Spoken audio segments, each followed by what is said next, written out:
80 ఏళ్ల స్వాతంత్ర దినోత్సవ వేడుకలు జరుపుకున్న వెంటనే ఏపీయూడబ్ల్యూజేఏ 70 వసంతాల సంబరాలు జరుపుకోవడం ఆనందంగా ఉందని విజయవాడ ఎంపీ కేశినేని చిన్ని ఎమ్మెల్యే బోండా ఉమా అన్నారు. జర్నలిజానికి విజయవాడతో ప్రత్యేక అనుబంధం ఉందని ఆంధ్రపత్రిక ద్వారా విజయవాడ గడ్డపై జర్నలిజం బలమైన పునాదులు వేసుకుందని పేర్కొన్నారు. జర్నలిస్టుల సమస్యలను కేంద్ర, రాష్ట్ర ప్రభుత్వాల దృష్టికి తీసుకువెళ్లి పరిష్కారానికి తమ వంతు కృషి చేస్తామని హామీ ఇచ్చారు. Andhra Pradesh union of working journalist APUWJ 70వ ఆవిర్భావ దినోత్సవ వేడుకలు విజయవాడ ప్రెస్ క్లబ్ లో ఘనంగా నిర్వహించారు. ఈ సందర్భంగా ప్రెస్ క్లబ్ వద్ద ఏపీయూడబ్ల్యూజే పథకాన్ని ఆవిష్కరించారు. ఈ ఆవిర్భావ దినోత్సవ సభకు ముఖ్య అతిథులుగా విజయవాడ పార్లమెంట్ సభ్యులు కేశినేని శివనాథ్, ప్రభుత్వ విప్ సెంట్రల్ నియోజకవర్గ శాసనసభ్యులు బోండా ఉమేశ్వరరావు హాజరయ్యారు. ఈ సందర్భంగా ఏపీయూడబ్ల్యూజే 70వ వసంతాల నూతన లోగో సావర్ని ఎంపీ కేశినేని శివనాథ్ చిన్ని MLA bonda Uma, Indian union journalist ప్రతినిధులు సిన్హా, సుబ్బారావు ఆవిష్కరించారు. జర్నలిస్టులపై దాడులకు పాల్పడే వారిపై కఠిన చర్యలు తీసుకోవాలని, హత్యలు లేదా ప్రమాదాల్లో మృతి చెందిన జర్నలిస్టుల కుటుంబాలకు 25 లక్షల ఆర్థిక సాయం అందించాలని ఏపీయూడబ్ల్యూజే ప్రతినిధులు కోరారు. జర్నలిస్టులు, వారి కుటుంబ సభ్యులకు మెరుగైన వైద్య సేవలు, రైలు ప్రయాణాల్లో సబ్సిడీ, ఇళ్ల సమస్యల పరిష్కారం, జర్నలిస్టుల పదవి విరమణ వయస్సును 58 నుంచి 65 సంవత్సరాలకు పెంపు, 10 లక్షల రూపాయల ప్రమాద బీమా వంటి అంశాలపై ఎంపీ కేశినేని శివనాథ్ చిన్ని ఎమ్మెల్యే బోండా ఉమాకు వినతి పత్రాలు అందజేశారు. ఇవాళ విజయవాడకు ఉన్న చరిత్ర ఏంటంటే, తెలుగు జర్నలిజం పుట్టిందే విజయవాడ, ఆంధ్రపత్రిక స్థాపించబడినదే విజయవాడ. ఇక్కడ నుంచి ప్రారంభమైన తెలుగు జర్నలిజం ఇవాళ హైదరాబాద్, తెలంగాణ అన్ని ప్రాంతాల్లో కూడా విస్తరించారు. అటువంటి విజయవాడలో ఇవాళ ఎన్నో కార్యక్రమాలు జర్నలిస్టు తరఫున ఏపీ జర్నలిస్ట్ వర్కింగ్ యూనియన్ వారు చేస్తున్నారు. గత కార్యక్రమానికి కూడా ముఖ్యమంత్రి గారు వచ్చారు. అప్పుడు కూడా జయరాజు గారు చాలా ప్రదర్శిస్తారు, వెలుపల్లి కూడా జరిగారు, చాలా ప్రదర్శిస్తూ తప్పకుండా దీంట్లో ఉన్నాయి పరిశీలించి సాధ్యాసాధారణలు కూడా చూసి పరిశీలించి కేంద్ర రాష్ట్ర ప్రభుత్వాల దృష్టికి తీసుకెళ్తామని తెలియజేస్తున్నాం. కాకపోతే మీ వాళ్ళ సెమినార్ అంశం నాడు నేడు జర్నలిజం, నిజంగా మరి ఆ రోజు జర్నలిజం చూస్తే ఎన్నో విలువలతో కూడిన జర్నలిజం ఉండేది. అంటే వాళ్ళు లేదని కాదు, ఆ రోజు ఒక జర్నలిస్ట్ పేరు చెప్తే ఆయన రాసిన వార్తలు చదవాలనుకునే అందరూ కూడా ఆసక్తిగా ఎదురు చూసే రోజు. ఇవాళ ఆ రోజు ఉన్న ప్రింట్ మీడియాకి ఇవాళ ఎలక్ట్రానిక్ మీడియా తోడైంది, డిజిటల్ మీడియా తోడైంది. ఈ 3 మీడియాలతో పాటు ఇవాళ వార్తలు ఎంత స్పీడ్గా మీరు పంపించాలి అనేది చూస్తున్నారు, కానీ దాంట్లో నిజాలు సాధ్యాసాధ్యాలు కూడా చూడాలని కోరుకుంటున్నాం. ఎందుకంటే ఒక నిజం ముందుకెళ్ళే లోపల అబద్ధం ప్రపంచం అంతా తిరిగి వస్తుందని మీ అందరికీ తెలిసిన విషయమే. కాబట్టి ఆ నాడు నేడులో మీ సెమినార్లో దీని మీద మాత్రం ముఖ్యంగా దృష్టి పెట్టాలని కోరుకుంటున్నాం. ఇదివరకు ఏదైనా వార్త వస్తే తప్పకుండా వివరణ తీసుకునేవాడు, ఇవాళ ఆ వివరణ తీసుకునే పద్ధతి కూడా ఉండట్లేదు. నిజంగా వార్త రాసే వాళ్ళని మీరు వివరణ తీసుకోవాలని కోరుతున్నాం. ఇక ఆ రోజుల్లో ఈ ఒక పేపర్ వస్తుంది అంటే 4 నుంచి 5 నుంచి వాళ్ళు వెయిట్ చేసేవాళ్ళు. పేపర్ చదివినాకే ఏ కార్యక్రమాల కన్నా మేము పార్టిసిపేట్ చేయాల్సి వచ్చే పరిస్థితి ఉండేది. ఇవాళ ఎలక్ట్రానిక్ మీడియా, డిజిటల్ మీడియా వచ్చినాక ఏ రోజు ఏ నిమిషానికి ఆ నిమిషం వార్తలు. జర్నలిస్టులు అందరూ కూడా హృదయపూర్వక అభినందనలు. ఈరోజు ఇప్పుడే పార్లమెంట్ సభ్యులు చెప్పారు, కేశినేని శివనాథ్ చిన్ని గారు చాలా ఛాలెంజ్లతో కూడుకున్నటువంటి వృత్తి జర్నలిజం. ఎందుకంటే రాత్రి అయినా పగలైనా మీకు అంటే ఇక్కడ జయరాజ్ గారు చెప్పారు 65 సంవత్సరాల వరకు రిటైర్మెంట్ లేకుండా చేయాలి. 65 సంవత్సరాలు గారు ఓపుకున్నంత వరకు మిమ్మల్ని ఎలా చేయాల్సిందే తప్పదు. ఎందుకంటే ఇవాళ రాత్రి లేదు, పగలు లేదు, ఎప్పుడు ఏ ఇన్సిడెంట్ జరిగినా అక్కడికి వెళ్ళమని కార్యాలయం నుంచి ఫోన్ వచ్చినా, లేదంటే పైన ఉన్నటువంటి సీనియర్ జర్నలిస్ట్ చెప్పినా, ఆఫీస్ నుంచి చెప్పినా ఖచ్చితంగా వెళ్ళాలి, కవర్ చేయాలి. టెక్నాలజీ మారినాక ఇవాళ ఆధునిక టెక్నాలజీలో ఎవరు స్పీడ్గా ఉంటే వాళ్ళే ఇవాళ రాజ్యంలాగా అయిపోయింది. ఒకప్పుడు ఇలా చెప్పారు చిన్ని గారు, ఆంధ్రపత్రిక, ఆంధ్రప్రభ, లేదంటే అప్పుడు పత్రికలు పొద్దున్న వస్తే కానీ దేశంలో ఏం జరిగింది, రాష్ట్రంలో ఏం జరిగింది, ఊళ్ళో ఏం జరిగింది, జిల్లాలో ఏం జరిగింది తెలిసింది కాదు. ఇవాళ స్పాట్లో ఇక్కడ ఉన్నాయి 10 కొట్టాలు ఉన్నాయి, 20 ఇవన్నీ మాట్లాడుతూ ఉంటాం. ఇలా గోడలో మాట్లాడితే ఆల్రెడీ క్లాష్ వెళ్ళిపోతుంది.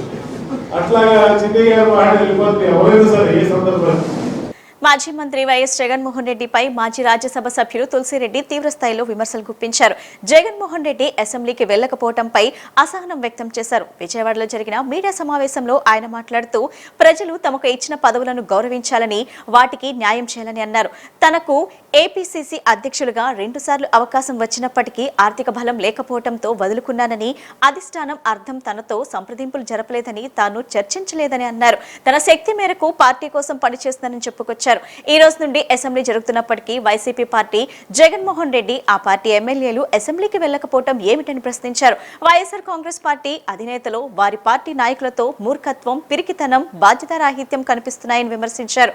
జగన్మోహన్ రెడ్డి పార్టీకి ప్రతిపక్షం ఇస్తేనే అసెంబ్లీకి వస్తాననటం విడ్డూరంగా ఉందన్నారు. అసెంబ్లీ సెషన్స్ ప్రారంభమైనాయి. జగన్మోహన్ రెడ్డి ఆయన పార్టీకి చెందినటువంటి మిగతా 10 మంది ఎమ్మెల్యేలు అసెంబ్లీకి హాజరు కాకపోవడం అనేది ఇది చాలా పెద్ద తప్పిది. ఇది మూర్ఖత్వం, పిరికితనం, బాధ్యతారాహిత్యం. జగన్మోహన్ రెడ్డి ఏమంటున్నాడు, మా పార్టీకి ప్రతిపక్ష పార్టీ హోదా ఇస్తేనే, నాకు ప్రతిపక్ష పార్టీ నాయకుని హోదా ఇస్తేనే నేను కానీ మా పార్టీ ఎమ్మెల్యేస్ కానీ అటెండ్ అవుతామని చెప్తున్నాను. ఆయనకు అన్నీ తెలుసు, అసెంబ్లీ కన్వెన్షన్స్ తెలుసు. ఒక పార్టీకి అసెంబ్లీలో ప్రతిపక్ష పార్టీ హోదా ఇవ్వాలి అంటే, ఆ పార్టీ నాయకునికి ప్రతిపక్ష పార్టీ నాయకుని హోదా ఇవ్వాలి అంటే మొత్తం అసెంబ్లీ ఎమ్మెల్యేల సంఖ్యలో 10% ఆ పార్టీకి ఎమ్మెల్యేలు ఉండాలి. ఇది కన్వెన్షన్, రాజ్యాంగంలో లేకపోవచ్చు కానీ ఒక కన్వెన్షన్. ఆ విధంగా మొత్తం అసెంబ్లీ సభ్యుల సంఖ్య 175, అందులో 10% అంటే 17.5 అంటే 18 మంది ఉండాలి. వైకాపా పార్టీకి ఉండేది 11 మంది, కావాల్సిందేమో 18 మంది, షార్టేజీ 7. అందువల్ల ఆ పార్టీకి స్పీకర్ వచ్చేసి ప్రతిపక్ష పార్టీ హోదా ఇవ్వలేదు, జగన్మోహన్ రెడ్డికి ప్రతిపక్ష పార్టీ నాయకుని హోదా ఇవ్వలేదు. పోనీ ఈయన కోసం ఏమైనా కొత్తగా పెట్టారంటే ఇది కాదు. గతంలో ట్రాక్ రికార్డు చూస్తే ఉమ్మడి ఆంధ్రప్రదేశ్లో 1994లో అప్పుడు ఉమ్మడి ఆంధ్రప్రదేశ్లో మొత్తం శాసనసభ్యుల సంఖ్య 294, అందులో 10% అంటే 29 మంది. కానీ ఆనాడు కాంగ్రెస్ పార్టీకి 26 మంది గెలిచారు, 3 షార్టేజ్ ఉంది. అందువల్ల కాంగ్రెస్ పార్టీకి ప్రతిపక్ష పార్టీ హోదా ఇవ్వలేదు. అప్పుడు కాంగ్రెస్ ఫ్లోర్ లీడర్ అయినటువంటి పి జనార్దన్ రెడ్డికి ప్రతిపక్ష పార్టీ నాయకుని హోదా ఇవ్వలేదు. ఆయన ఓన్లీ కాంగ్రెస్ లెజిస్లేచర్ పార్టీ నాయకుడిగానే పి జనార్దన్ రెడ్డి బ్రహ్మాండంగా సక్సెస్ అయ్యాడు.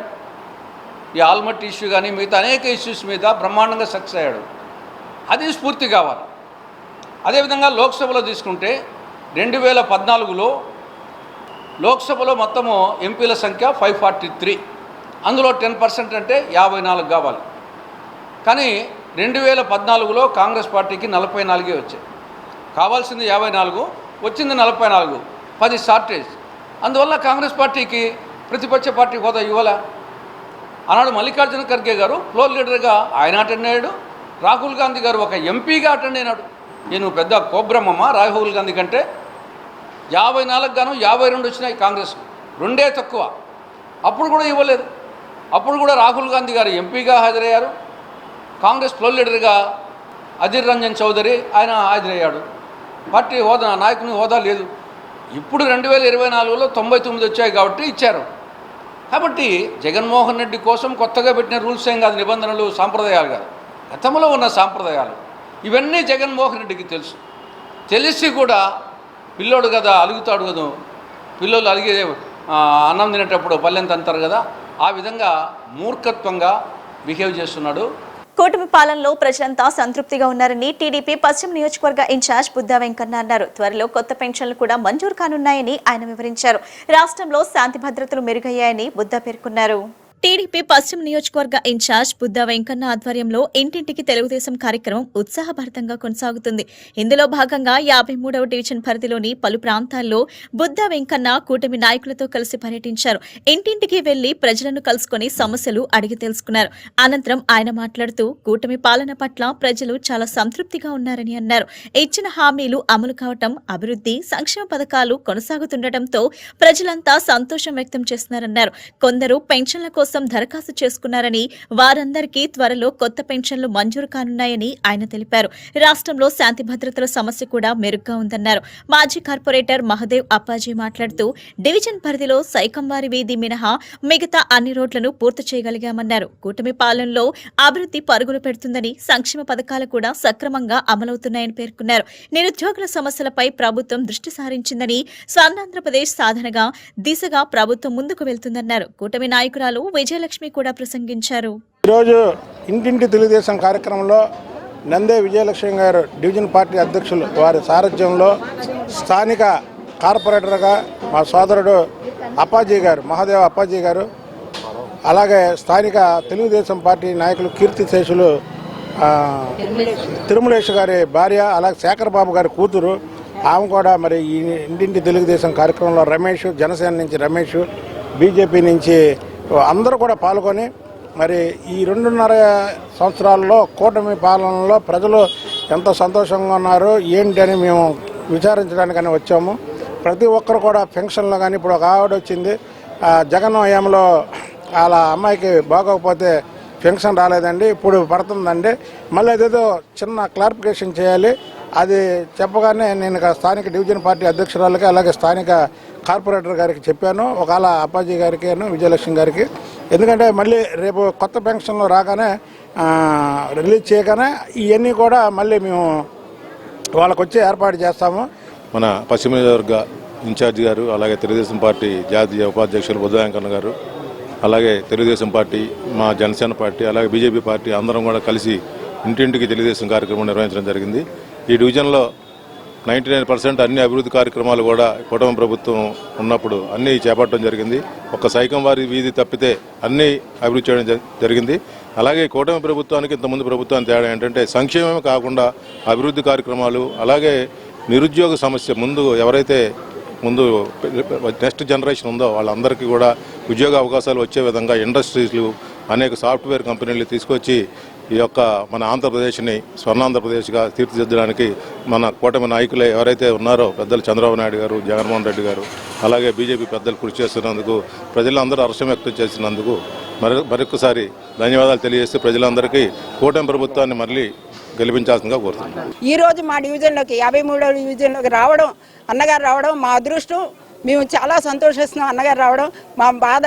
రావడమే ఒక మహిళ తన యొక్క కష్టాన్ని చెప్పడం, నీకెందుకమ్మా మేము ఉన్నాము, నీకు న్యాయం చేస్తామనేసి అన్న భరోసా ఇవ్వడం చాలా సంతోషంగా ఉందండి. అన్నగారికి ఎంతకైనా మేము ధన్యవాదాలు తెలుపుతూ కూటమి ప్రభుత్వంలో అభివృద్ధి సాధించడానికి, చంద్రబాబు నాయుడు గారు అభివృద్ధి సాధించడానికి మేము చూస్తాం. అంటే జనాలు ప్రలోభం చేయడానికి వైసీపీ వాళ్ళు చూస్తున్నారు, దాన్ని మీరు నమ్మొద్దు. కూటమి ప్రభుత్వం ఎప్పుడు ప్రజల్లో ఉంటుంది. డివిజన్ అధ్యక్షురాలుగా కానీ, కార్పొరేటర్ అప్పాజీ గారు కానీ ఈ డివిజన్కి ఎప్పుడు ప్రజల్లో ఉంటాము. సెప్టెంబర్ 27న శతాధిక వృద్ధుల సన్మానోత్సవం నిర్వహిస్తున్నట్లు వయోవృద్ధుల చారిటబుల్ ట్రస్ట్ చైర్మన్ డాక్టర్ చల్లా హరికుమార్, ట్రస్టీ తట్టి అర్జునరావు తెలిపారు. వసంతాలు పూర్తి చేసుకున్న పెద్దవారిని కనీసం 10 మందిని ఒక వేదిక పైన దర్శించి వారికి పాదాభివందనం చేసుకుంటే సాక్షాత్తు భగవంతుని పాదాలకు నమస్కరించినట్లేనని చెప్పారు. వయోవృద్ధ చారిటబుల్ ట్రస్ట్ ఆధ్వర్యంలో సెప్టెంబర్ 27న శతాధిక వృద్ధుల సన్మాన ఉత్సవం జరగనుంది. ఈ కార్యక్రమానికి సంబంధించిన వివరాలను ట్రస్ట్ చైర్మన్ డాక్టర్ చెల్లా హరికుమార్, ట్రస్టీ అర్జునరావు మీడియాకు వెల్లడించారు. గడిచిన దశాబ్దంన్నర కాలంగా అంతర్జాతీయ వయోవృద్ధ దినోత్సవం నాడు వయోవృద్ధ చారిటబుల్ ట్రస్ట్ నిర్వహణలో 100 వసంతాలు పూర్తి చేసుకున్న శతాధిక వృద్ధుల కార్యక్రమాన్ని చేపడుతూ పుణ్యమూర్తులైన దీర్ఘాయుష్వంతులను ఎందరినో ఘనంగా సత్కరించామని అన్నారు. 11 సార్లు ఈ కార్యక్రమాన్ని చేపట్టామని, ఈ ఏడాది కూడా సెప్టెంబర్ 27వ తేదీన అంతర్జాతీయ వయోవృద్ధుల దినోత్సవం మరియు జాతిపిత మహాత్మా గాంధీ జయంతి కార్యక్రమాలను పురస్కరించుకుని 100 వసంతాలు పూర్తి చేసుకున్న కనీసం 17 మందిని శతాధిక వృద్ధులను ఒక వేదికపైకి తీసుకువచ్చే ఈ బృహత్తర కార్యక్రమానికి విజయవాడ వేదికగా అవనుందని అన్నారు. ఉమ్మడి కృష్ణా, గుంటూరు, పశ్చిమ గోదావరి జిల్లాలకు చెందిన శతాధిక వృద్ధులను కనీసం 17 మందిని ఎంపిక చేసి వీరికి ప్రత్యేక రవాణా సౌకర్యాన్ని ఏర్పాటు చేసి విజయవాడకు తీసుకువచ్చి ఒకే వేదికపై ఘనంగా సత్కరించాలని ట్రస్టు నిర్ణయం తీసుకుందన్నారు. పరిసర ప్రాంతాల్లో 100 వసంతాలు పూర్తి చేసుకున్న శతాధిక వృద్ధుల సమాచారాన్ని సెప్టెంబర్ 1వ తేదీలోగా మాకు తెలియచేయాలని విజ్ఞప్తి చేశారు. శతాధిక వృద్ధుల పాదాలకు కుటుంబ సమేతంగా నమస్కరించుకుంటే ఆయుష్, ఆరోగ్యం కలుగుతాయని చెప్పారు. అప్పటి నుంచి ఇప్పటికి సుమారు 19 సంవత్సరాలు దాటింది. ఇదేంటంటే అనాథులు దిక్కులేని 70 మంది, అనాథ వృద్ధులు దిక్కులేని 150 మంది ప్రతి నెల మేము 5 కిలోల బియ్యం, కిలో కందిపప్పు, 1 కిలో చింతపండు, 1 కిలో నూనె, మెడిసిన్స్ ఇప్పటికి 231 నెలలు ఇచ్చామండి. 231 నెలలుగా చేస్తున్నాం. మాకు నెలకి 75,000 ఖర్చు అవుతుంది. ఆ విధంగా చేసుకుంటూ వస్తాం. వాటి గురించి తర్వాత ఇప్పుడు ముఖ్యంగా నేను చెప్పేది ఏంటంటే, ఈ వయోధ చారిటబుల్ ట్రస్ట్ వాళ్ళు మేము అప్పటి నుంచి కూడా 100 సంవత్సరాలు దాటిన వాళ్ళకి సన్మానం చేయాలి. ఎందుకంటే వాళ్ళు ఎక్కడో మనసులో ఉంటారు, ఎక్కడో ఉంటారు, వాళ్ళకి ఏం తెలియదు, వాళ్ళు ఎవరు పట్టించుకున్న వాళ్ళు చేసేవాళ్ళు. ఒకసారి పిలిపించి అందరిలో కూర్చోబెట్టి వాళ్ళకి ఘన సన్మానం చేస్తే వాళ్ళు మేము చేసిన వాళ్ళు మాకు చెప్పింది, మా జన్మ ఇంతకాలం బతికినా మా జన్మ ధన్యమైందని చెప్పడం చెప్పింది. ఎక్కడో ఉన్నాం, ఏదో చేస్తున్నాం, కానీ మా వాళ్ళు పిలిచి మీరు ఇంతమంది చేయడం, ఇంతమంది సన్మానం చేయడం, నిజంగా మేము బతికేందుకు మాకు చాలు సార్ ఈ జన్మకి అనే తృప్తి వాళ్ళు మేము కల్పించాం. ఇందులో ఇంకో ఉన్న ఉద్దేశం ఏంటంటే, 100 సంవత్సరాలు దాటిన వాళ్ళు కనీసం 10 మందిని ఒకటి చోట చూసి వాళ్ళకి పాదాభివందనం చేసుకుంటే సాక్షాత్ భగవంతుడికే నమస్కరించిన ఫలితం అని మా పెద్దలు చెప్పారు. అది ఎక్కడా జరగదు. అంతమంది ఒకసారి మనం చూడలేము. ఇంకోసారి ఇక విజయవాడలో కూడా మేము ఇప్పుడు ఇది 12వసారి చేస్తున్నామండి ఈ సంఘటన. ఇప్పుడు దాకా కనీసం 17 మందిని ఒకే స్టేజ్ మీద కనీసం 17 మంది 100 సంవత్సరాల వృద్ధులు తీసుకొచ్చి ఇప్పటిదాకా సన్మానం చేయడం జరిగింది. మళ్ళీ ఈ సంవత్సరం కూడా చేయాలని మా కమిటీ వాళ్ళు నిర్ణయించారు. ఈ వయోధ చారిటబుల్ ట్రస్ట్ ప్రారంభించిన దగ్గర నుంచి ఇప్పటి వరకు ప్రతి నెల 150 మంది వృద్ధులకి నిత్యావసరాలు ఇస్తున్నారనే విషయం ఇప్పుడే మా చైర్మన్ తెలియజేశారు. అతి ముఖ్యమైన విషయం ఏంటంటే, సెప్టెంబర్ 27వ తారీఖున ఇదే ప్రాంగణంలో మదర్ తెరిసా నర్సింగ్ కళాశాలలో సోమబజార్ ఎదురుగా అల్లూరు సీతారామరాజు వంతెన ప్రక్కన దుర్గాపురం రోకడపాలెం నందు ఈ కార్యక్రమం నిర్వహించబడుతుంది. ఉదయం నుండి ఈ కార్యక్రమం సాయంత్రం నిర్వహించబడుతుంది. ఈ కార్యక్రమంలో సాధ్యమైనంత వరకు వెంకయ్య నాయుడు గారిని కూడా, మన ఉపరాష్ట్రపతి అత్యున్నత పదవిని అధికరించినట్టు వారు 13వ ఉపరాష్ట్రపతి వారిని కూడా నిన్ననే నిర్ణయించుకున్నాము పిలవడానికి. వారు కూడా వస్తారని నమ్ముతున్నాము. వారే కాకుండా లోకల్ ఎమ్మెల్యే బోండా ఉమేశ్వరరావు గారు, మరి మంత్రివర్యులు, లోకల్ మంత్రులు, మరి ఈ సేవా తత్పరమైనటువంటి పెద్దలందరూ ఇచ్చేనున్నారు. ఇదివరకు చెప్పాలన్నట్లయితే, ఇప్పుడు మంత్రిగా ఉన్నటువంటి పార్థసారథి గారు అప్పుడు వచ్చారు ఒకసారి. ఈ వృద్ధులిక వారి ఆశీస్సులు తీసుకున్నారు. తర్వాత బట్టి విక్రమార్క గారు వచ్చారు. మన ఎంపీ ఎలగడపల్లి రాజగోపాల్ గారు వచ్చారు. తర్వాత జిఎస్ రాజు గారు వచ్చారు. ఐఏఎస్ ఆఫీసర్లు చాలామంది వచ్చున్నారు. ఇట్లా చెప్పాలంటే చాలామంది వచ్చున్నారు. వారు వయోవృద్ధుల దగ్గర నుండి ఆశీస్సులు పొంది ఇప్పటి వరకు కూడా వారందరూ మేమందరం కూడా క్షేమంగా ఉన్నాము. ఎన్టీఆర్ జిల్లాలో సాగునీటి ప్రాజెక్టుల పరిశీలన కోసం ఆగస్టు 21 నుంచి 25 వరకు యాత్ర చేపట్టనున్నట్లు సిపిఐ జిల్లా కార్యదర్శి దొనెపూడి శంకర్ తెలిపారు. ఎన్టీఆర్ జిల్లాలో ఉన్న 118 ఎత్తిపోతల పథకాల్లో 40 వరకు కనుమరుగైపోయాయని ఆయన ఆందోళన వ్యక్తం చేశారు. గత వైసీపీ ప్రభుత్వం మాదిరిగానే కూటమి ప్రభుత్వం కూడా పెండింగ్ ప్రాజెక్టులను పట్టించుకోవటం లేదని ఆయన ధ్వజమెత్తారు. దాసరి భవన్లో ఏర్పాటు చేసిన విలేకరుల సమావేశంలో సిపిఐ జిల్లా కార్యదర్శి దొనెపూడి శంకర్ మాట్లాడుతూ ఎన్టీఆర్ జిల్లాలో కృష్ణానది, మున్నేరు, పాలేరు, వైరాయేరు, కల్లేరు వంటి నదులు మరియు నాగులు ప్రవహిస్తున్నప్పటికీ పంటలకు నీరందక రైతాంగం తీవ్ర నష్టాల పాలవుతుందన్నారు. జిల్లా వ్యాప్తంగా 118 సాగునీటి ఎత్తిపోతల పథకం ద్వారా 1.30 లక్షల ఎకరాలకు సాగునీరు అందాల్సి ఉందన్నారు. 40 వరకు ఎత్తిపోతల పథకాలు కనుమరుగైపోయాయని తెలిపారు. నందిగామలో 66, జగ్గైపేటలో 30, మైలవరంలో 21 లివులతో పాటు తిరువూరు చెక్ డ్యాంలు ఉన్నాయన్నారు. కానీ పాలకుల నిర్లక్ష్యం వల్ల ఈ పథకాలన్నీ నేడు మూలన పడ్డాయని, జిల్లాలో సాగునీటి ప్రాజెక్టుల పరిస్థితి దయనీయంగా మారిందన్నారు. పాలకుల నిర్లక్ష్యం వీడి సాగు, తాగునీటి పథకాలను తక్షణమే పునరుద్ధరించాలని శంకర్ డిమాండ్ చేశారు. జిల్లా అభివృద్ధికి సాగునీటి ప్రాజెక్టులు సోపానాలని, వీటిపై దృష్టి సారించాలని కోరారు. ఎన్టీఆర్ జిల్లాలో పెండింగ్ ప్రాజెక్టుల సాధన కోసం తాగునీరు, సాగునీరు అభివృద్ధికి సోపానాలుగా భావిస్తూ ఆగస్టు 21, 22, 23వ తేదీలలో జిల్లా అన్ని నియోజకవర్గాల్లో సిపిఐ పరిశీలన జీప్ జాతాని నిర్వహిస్తూ ఉన్నది. 21వ తేదీ ఉదయం ఇబ్రహీంపట్నం నుండి ప్రారంభమైనటువంటి జాతా 23వ తేదీ విజయవాడ నగరంతో ముగుస్తుంది. ప్రత్యేకించి అనేక 118 ఎత్తిపోతల పథకాలు మన జిల్లాలో ఉన్నాయి. 40 ఎత్తిపోతల పథకాలు కనుమరుగైపోయినటువంటి పరిస్థితి. వాటి ఊసే లేదు, వాటి ప్రస్తావన లేనటువంటి పరిస్థితి మనం చూస్తున్నాం. ప్రధానమైనటువంటి ఎత్తిపోతల పథకాలు కూడా ఈ రోజున ఉన్నటువంటి ఎల్నినో ప్రభావం, వర్షాలు లేక రైతు ఆకాశం వెనుక చూస్తూ కన్నీరు కార్చడానికి కూడా కళ్ళల్లో నీళ్ళు లేనటువంటి పరిస్థితుల్లో ఇవాళ రైతాంగం ఎదుర్కొంటూ ఉన్నటువంటి పరిస్థితి ఉన్నది. కంచెల వేదాద్రి పథకానికి సంబంధించి 17,366 ఎకరాలు సాగునీటి కింద, ఆయకట్ట కింద వచ్చేటువంటి పరిస్థితి. 15 కోట్లు కేటాయింపు చేశారు, కానీ అభివృద్ధి మాత్రం, కేటాయింపులు మాత్రం ఉన్నాయి, కానీ అక్కడ పనులు సాగినటువంటి పరిస్థితి చూస్తున్నాం. అలాగే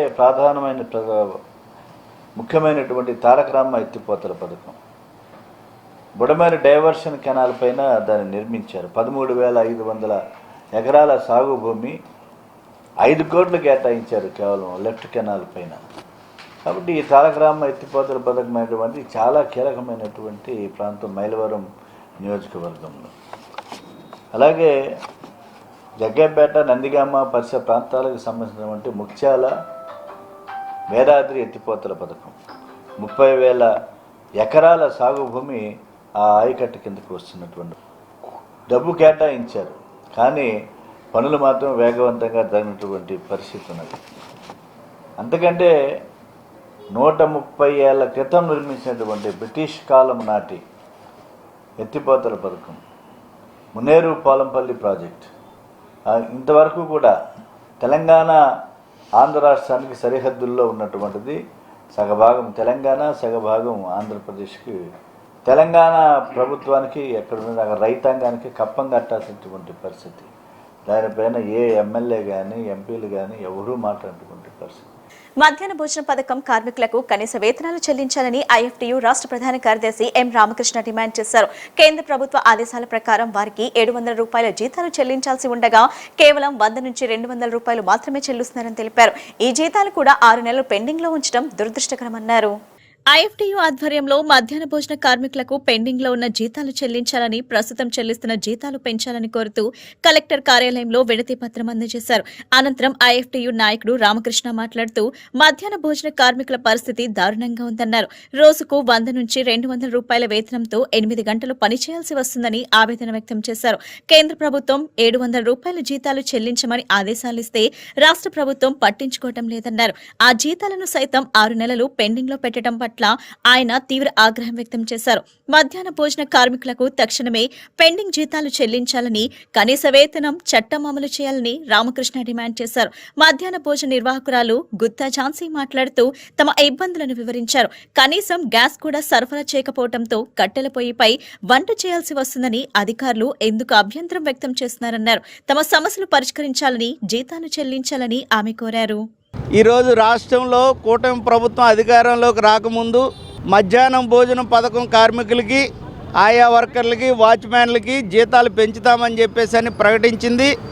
ఆ ప్రకటించిన దానికి కేంద్ర ప్రభుత్వం రోజుకి 750 రూపాయలు ఇవ్వాలనేటువంటి నిర్ణయాన్ని కూడా అమలు చేయకుండా కేవలం 100 రూపాయలు మాత్రమే మధ్యాహ్నం భోజన పథకం కూలీలకి, కార్మికులకి ఇస్తున్నారు.